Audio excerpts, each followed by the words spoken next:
morning, boys and girls. Morning. Good morning. All right, so like you said, I am a big energy guy. So let's try this again. Good morning, boys and girls. Good morning. All right, so we did the roll call. Let's do this. I need you guys to copy what I do. All right, so everything I do, I need you guys to copy. Ready? You guys got your clapping hands? Ready? Oh wait. Let me do it first. After I get done, you guys do it. All right, ready?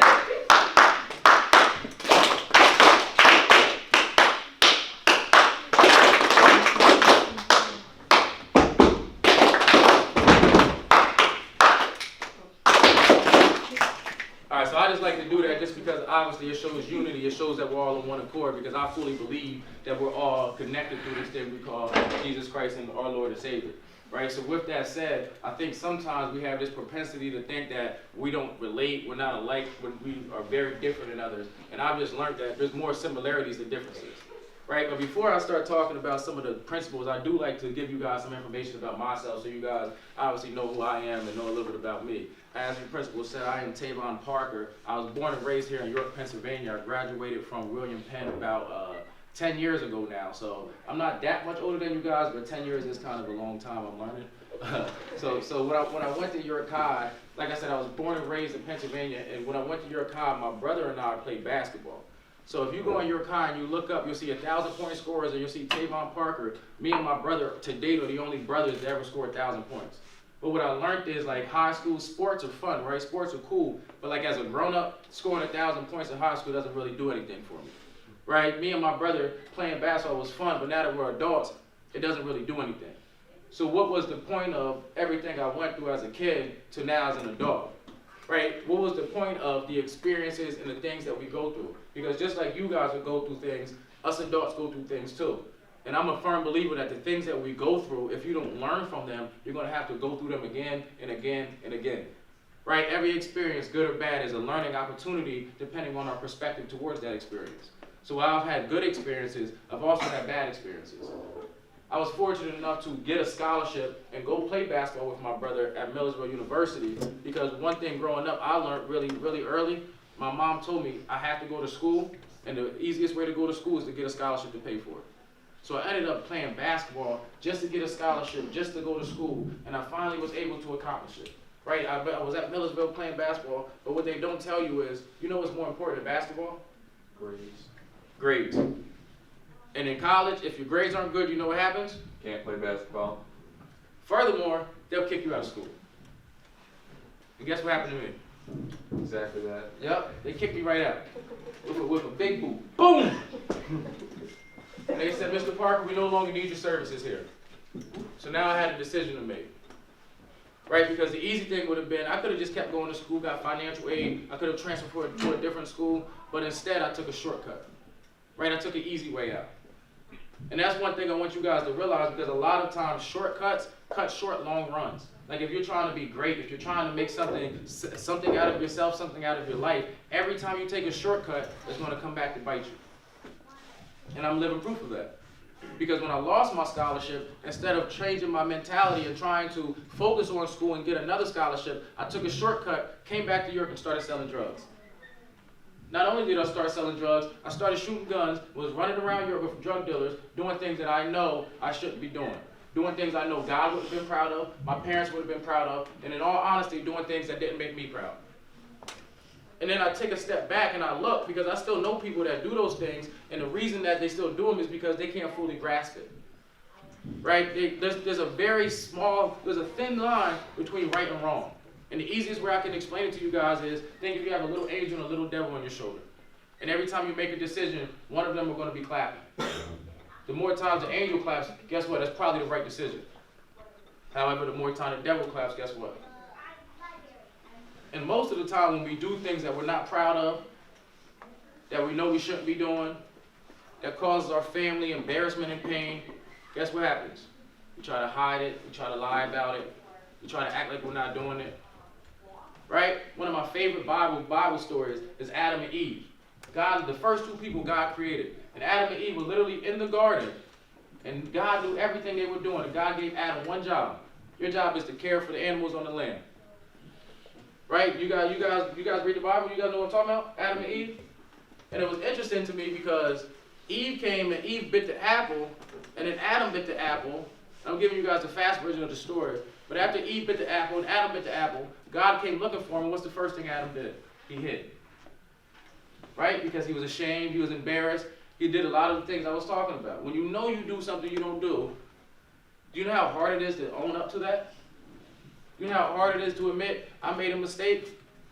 I lost my scholarship because of the work that I didn't do? But that's called character. Right? And character isn't something that any of us are born with. Character is something that every day we wake up we have to kind of fight for. Right? We have to fight to be that boy or that girl, that man or that lady that we say we're going to be. So when I lost my scholarship, I lost my character. And I came back to the city and started doing things that I knew I shouldn't be doing. And what comes with the streets, most people know, is death in jail. And I ended up going to jail, and I'll never forget, because I'm really big on dates, because like I said, when you don't remember things, most of the time you have to go through them again. And I'll never forget, because I lost my scholarship when I started selling drugs, and my girlfriend and I, she's in the back of the room, she's my wife now, but my girlfriend and I, we moved to a one-bedroom apartment. And that one-bedroom apartment was literally rats, roach infested, everything, bugs running around, but we were happy. Right? And from that one-bedroom apartment, we went to a two-bedroom apartment, and that's when she got pregnant. And we took my daughter to the two-bedroom apartment, and a year later from that, we went to like a row home on East King Street. And I'll never forget, because a week after we moved into the row home, we had a birthday party for my daughter on February 6th. And a week after that was Valentine's Day. Any of you guys like Valentine's Day? I used to. But Valentine's Day was the day I got arrested.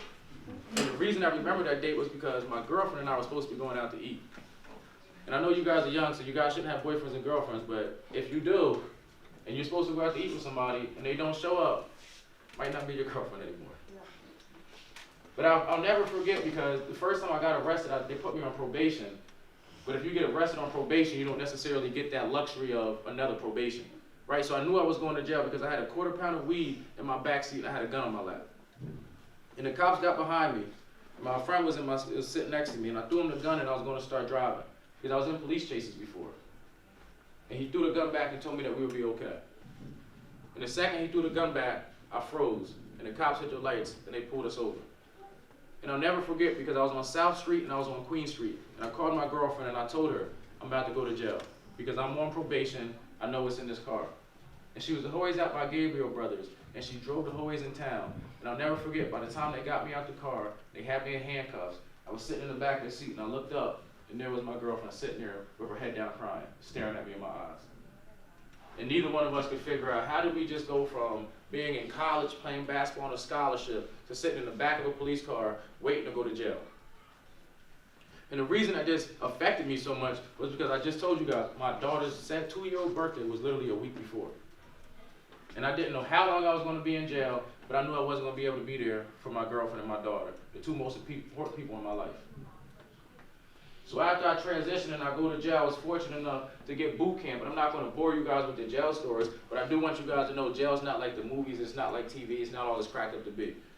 Right? In fact, before I even was able to do anything in jail, I had to fill out paperwork just so my girlfriend would be able to come see me. Just so she could put money on my books so I can order food, just so I could call her. I had to fill paperwork out for all of that.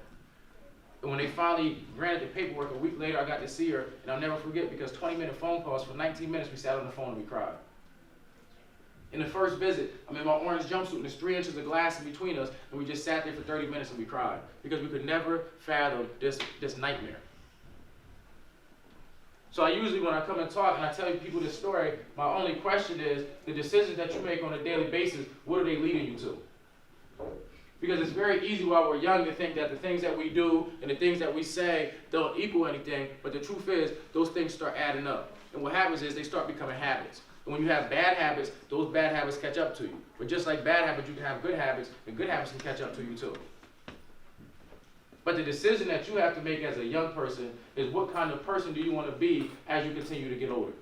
Because one thing's for sure, 2 things for certain, time waits for nobody.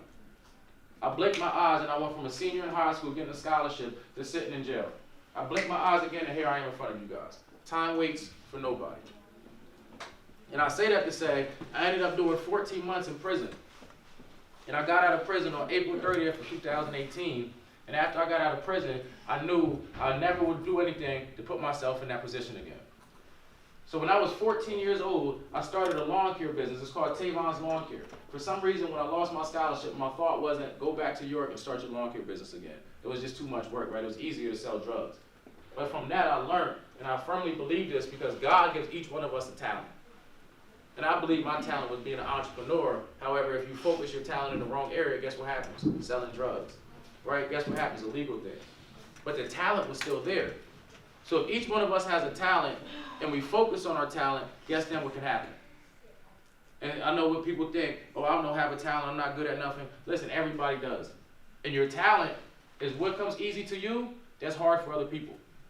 Right? A lot of people can't get up in front of somebody and speak. I can. Well, that's a talent. Some people are horrible at math. Some people get it like that. That's a talent. I can't draw a straight line with a ruler. I've seen people draw my whole face. That's a talent. Right? There's things that you can do other people struggle with or couldn't do if they tried. That's your talent. And once you realize that we're all blessed with a talent and you start using your talent, this thing we call the world starts becoming a better place because God put us all here for a reason. But when we act like Adam and we act like Eve and we run from our purpose, guess what happens? We give the devil control. And he's somebody you don't want in control of your life because he doesn't necessarily want what's best for you. So after I got out of jail, I relaunched my lawn care business, and we were doing great. We were making a lot of money, but my goal was to be a millionaire, and the lawn care business was making like $100,000. So I'm not sure if you guys are good at math, but 100,000 and a million, there's a lot of room to get there. So I was just I kept praying. I'm just like, I need to figure out how to do this. And I was asking God to help me find my purpose because trust me, cutting grass isn't my purpose, right? I like having a lawn care business, but if I didn't get paid to cut grass, I probably wouldn't do it. And I think your purpose is what would you do for free that nobody would pay you for, I should say. So I'll never forget because 2 years after I was released, I was running my lawn care business. And on February 28th of 2020, my brother got shot and killed. And when my brother got shot and killed, it really rung my bell to my core because I couldn't figure out why when I was incarcerated, when I was in prison, when I was running around with selling drugs and shooting guns, I couldn't figure out why when I was doing wrong, nothing happened to the people I loved. But the second I made the decision that I'm going to start doing the right thing, the devil started attacking me. And I couldn't figure it out. And I say that to say I learned that when you finally start focusing on God, that's when the devil sends the most distractions. When you finally start recognizing what's important, the devil's job is to distract us. Because he knows that if we focus on God long enough and we can get to that thing, our purpose, and actually fulfill our purpose, he knows what's going to happen to him and his kingdom. But his job is to make sure we don't do that. So after my brother got shot and killed, I started another business, and this business was called the Advantage Program, because what I wanted to do was give young boys that come from my city an advantage in life. I wanted to show them things that you don't necessarily get to see in life. I wanted to show them that the world is bigger than this city we call York, this 5 square miles that we call York, the Duke Street and the Maple Street that I grew up on. The world is bigger than that. And there's more opportunities out there, there's more people out there, there's more things out there for us than what is offered to us in York. But until I got my mind wrapped around that, I struggled. So now here I am, freshly off of parole a few months ago, married, I have 3 businesses, I have a daughter that gives me and my wife a run for our money every day. And I come here and I find myself asking the same question. What are we on this earth for? And I ask that not speaking for me, but speaking for you guys. Because I'll never forget when I was young, and I'll leave you guys with this story, but I'll never forget when I was young, I used to always have the gift of making people smile and making people laugh. Right? My daughter has the same gift. The other day she told me a joke. Hopefully she doesn't sue me for stealing her joke. But she said, do you guys know, well, I'll ask you guys, did you guys know that elephants don't have armpits? Somebody asked me, what do they have? What do they have? They have leg pits. So when she told me that, I just cracked up. And then she also told me that giraffes, they have giraffe pits. So it all makes sense. But when I started laughing, I started realizing, like, that's her gift. And the story that I love telling the story because, again, I don't want us to overthink this thing. But the story is about 2 men in a nursing home, right? And I don't know if you guys have grandparents, but like the older you get, the less you can take care of yourself. So they go to these nursing homes so somebody can help take care of them. And nursing homes are kind of set up like hospitals. Like you walk in the door, and there's a bed here, and then there's something to divide it, and then there's another bed, right? So the bed by the door is my man, he's a talker. The bed by the window is my man, he's a watcher. So the man by the door can't move, so he always asks my guy by the window, hey, tell me what you see out there. So my guy by the window would always open the curtain, he'll look out, he's like, oh, I see a dog playing with its tail. I see a couple, oh, somebody just got engaged. Oh, look, there's a beautiful rainbow outside. He would always paint a beautiful picture of what he seen outside. And one day, my guy by the window died. And that's not the point of the story, right, because we all have a date.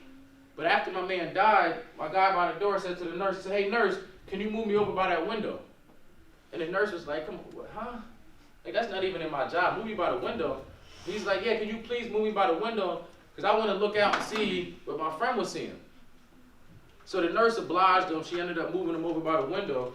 And as soon as she moved him, my man opened the curtain, and all he seen was a big brick wall. Like a red brick wall with nothing behind it, nothing to the side, nothing under it, over it, just a red wall.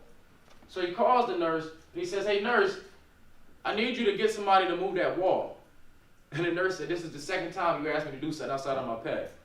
I'm not getting nobody to move that wall. And my man said, please, because I want to see what my friend was seeing. I need somebody to move this wall. And the nurse looked at him in his face and said, are you serious? And he said, I'm dead serious. And the nurse said, you didn't know. He said, I didn't know what? She said, you seriously, you didn't know. You was in the room with this man all them years and you didn't know. And he finally got annoyed and said, no, I didn't know. I didn't know what? What didn't I know? And the nurse said, the man by the window was born blind. He couldn't tell you what he saw outside if he wanted to. Because the fact of the matter is he never seen anything a day in his life. Everything he told you that he's seen was for you. So my question for you guys, it's not about how much money you want to make. It's not about any goals or anything you want to do. My question for you guys is, how can you use your life to make somebody else's life better? My name is Tavon Parker. I thank you guys for your time.